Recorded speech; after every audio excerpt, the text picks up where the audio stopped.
Hi friends, welcome back to my channel with me Vijayalakshmi Janathanan. இன்னைக்கு நம்ம என்ன recipe பார்க்க போறோம்னு பாத்தீங்கன்னா ஹெல்தி அண்ட் சூப்பரான ரெசிபி தான். என்னன்னு யோசிக்கிறீங்களா?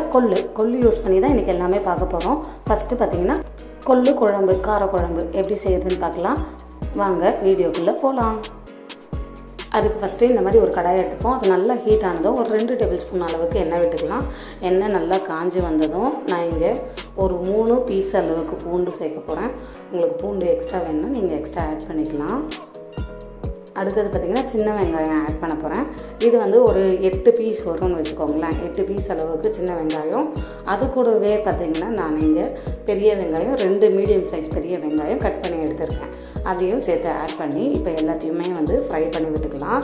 இது நல்லா வந்து கலர் சேஞ்ச் ஆகி வரணும். இந்த குழம்பு பார்த்திங்கன்னா சூப்பராக இருக்கும். தோசைக்கு, இட்லிக்கு, சாப்பாடுக்கு எல்லாத்துக்குமே கொள்ளுனாவே எவ்வளோ சக்தின்னு தெரியும்.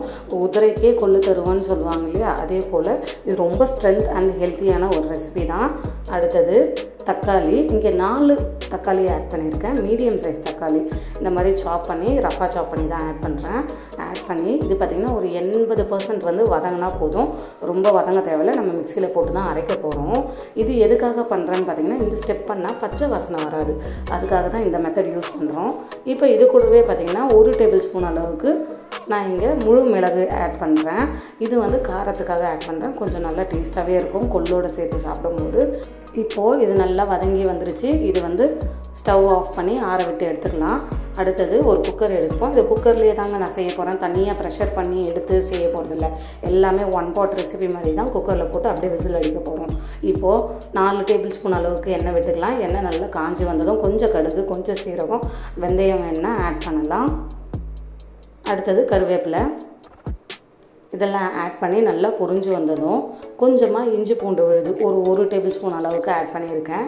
நீங்கள் இஞ்சி வேணான்னா வெறும் பூண்டு மட்டுமே அரைச்சி ஆட் பண்ணிக்கலாம். எண்ணெயில் நல்லா வதக்கி விட்டுட்டு ஒரு 8 பீஸ் அளவுக்கு வந்து பார்த்திங்கன்னா சின்ன வெங்காயம் ஆட் பண்ண போகிறேன். சின்ன வெங்காயம் பார்த்திங்கன்னா நல்ல மெடிசினல் வேல்யூ இருக்கக்கூடிய ஒரு வெஜிடபிள் தான். அதுக்காக தான் இதை சேர்த்து நான் ஆட் பண்ணுறேன். இது கூடவே நம்ம அரைச்சி எடுத்த வெங்காயம், தக்காளி விழுத உள்ளே சேர்த்துட்டு இந்த மிக்சர் ஜார்லேயே நல்லா வந்து தண்ணி போட்டு வாஷ் பண்ணி கிட்டத்தட்ட 1 டம்ளர் அளவுக்கு தண்ணி உள்ளே சேர்த்துக்கலாம். சேர்த்துட்டு இப்போ இது கூட நான் கொஞ்சமாக பெருங்காயத்தூள் டேஸ்ட்டுக்காக ஆட் பண்ண போகிறேன். இது எல்லாமே வந்து பார்த்திங்கன்னா சூப்பரான மெடிசினல் வேல்யூ இருக்கக்கூடிய ஒரு குழம்பு வெரைட்டி தான்.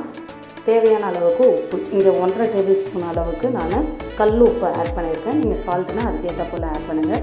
கொஞ்சமாக மஞ்சத்தூள், 3 டேபிள் ஸ்பூன் அளவுக்கு குழம்பு மிளகாய்த்தூள், இல்லைனா வந்து நம்ம வந்து வீட்லேயே அரைச்சி வச்சுருப்போம் இல்லையா, அந்த மிளகாய்த்தூள் கூட ஆட் பண்ணிக்கலாம். இதை ஆட் பண்ணி இப்போ நல்லா மிக்ஸ் பண்ணி விட்டுடலாம்.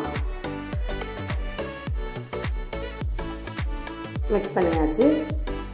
இப்போது ஒரு உருளைக்கிழங்கு பார்த்திங்கன்னா நான் தோல் சீவி சின்ன சின்ன பீசஸாக கட் பண்ணி எடுத்துட்டேன். நீங்கள் வந்து உருளைக்கிழங்குக்கு பதில் கத்திரிக்காய் கூட ஆட் பண்ணலாம். அந்த மாதிரி எந்த வெஜிடபிள்ஸ் வேணாலும் காம்பினேஷன் கொடுத்துக்கலாம். கொள்ளு பார்த்திங்கன்னா 8 மணி நேரம் அளவுக்கு நான் ஊற வச்சு எடுத்துருக்கேன். கொள்ளில் வந்து நிறைய கல் இருக்கும்னு சொல்லுவாங்க. அதனால் நல்லா பார்த்து அதை 2லேருந்து 4 வாட்டி நல்லா வாஷ் பண்ணி எடுத்துகிட்டு அதுக்கப்புறம் வந்து இந்த மாதிரி சேர்த்துக்கலாம். இதை சேர்த்துட்டு நான் இங்கே ஒரு பெரிய லெமன் சைஸ் அளவுக்கு புளி வந்து ஊற வச்சு எடுத்துருக்கேன். அதை வந்து இந்த மாதிரி கரைச்சி அந்த தண்ணியும் வந்து நம்ம இந்த குழம்போடு உள்ளே சேர்த்துட்டு இப்போ எல்லாமே நல்லா மிக்ஸ் பண்ணி விட்டுடலாம். நீங்கள் வந்து தேங்காய் எல்லாமையும் சேர்த்துக்கலாம், தேங்காயோடவும் சேர்த்துக்கலாம். நான் இங்கே தேங்காய் போட்டு கொஞ்சமாக பால் எடுத்துருக்கேன் அரைச்சி. அது வந்து பார்த்திங்கன்னா ஒரு 1/2 டம்ளர்லேருந்து 1 டம்ளர் அளவுக்கு வரும். அந்த அளவுக்கு பால் வந்து உள்ளே சேர்த்துட்டு நல்லா மிக்ஸ் பண்ணிக்கலாம். கூடவே பார்த்திங்கன்னா இன்னொரு 1/2 டம்ளர் அளவுக்கு நான் தண்ணி சேர்த்துருக்கேன். இது ஒரு 5லேருந்து 6 பேர் சாப்பிட்றதுக்கு கரெக்டாக இருக்கும் இந்த குவான்டிட்டி. இப்போ இது நல்லா மிக்ஸ் பண்ணி விட்டுட்டு நான் வந்து விசில் போட்டு ப்ரெஷர் குக் பண்ண போகிறேன். கிட்டத்தட்ட பார்த்திங்கன்னா ஒரு 5லேருந்து 6 விசில் போட்டால் கரெக்டாக இருக்கும். நீங்கள் எக்ஸ்ட்ரா விசில் போட்டாலுமே ஒன்றுமே ஆகாது. கொள்ளு அவ்வளோ சீக்கிரம் குழையாது. அதனால் உங்கள் குக்கருக்கு ஏற்ற போல் நீங்கள் விசில் போட்டு எடுத்துக்கலாம். பாருங்கள் எவ்வளோ சூப்பராக ரெடி ஆகிடுச்சுங்க. பார்க்கும்போதே சூப்பராக இருக்கு இல்லையா. இப்போ நல்லா மிக்ஸ் பண்ணி காமிக்கிறேன். இந்த கொள்ளு பார்த்திங்கன்னா ரொம்பவே சக்தி வாய்ந்தது. இது வந்து டயபெட்டிஸ் பேஷண்ட் சாப்பிட்லாம், வெயிட் ரெடியூஸ் பண்ணுறவங்க சாப்பிட்லாம். அதே போல் பார்த்திங்கன்னா இதில் வந்து நிறைய எனர்ஜி இருக்குது, கார்போஹைட்ரேட், ப்ரோட்டீன், அப்புறம் வந்து சொல்லிகிட்டே போகலாங்க. ரொம்பவே ஹெல்த்தியான ஒரு ரெசிபி தான். கண்டிப்பாக வந்து நீங்கள் ஒன்ஸ் இதை ட்ரை பண்ணுங்கள். அதே போல் குழந்தைங்களுக்கு, வீட்டில் இருக்க பெரியவங்களுக்குலாம் கொடுங்க. ரொம்பவே வந்து சூப்பரான ரெசிபி.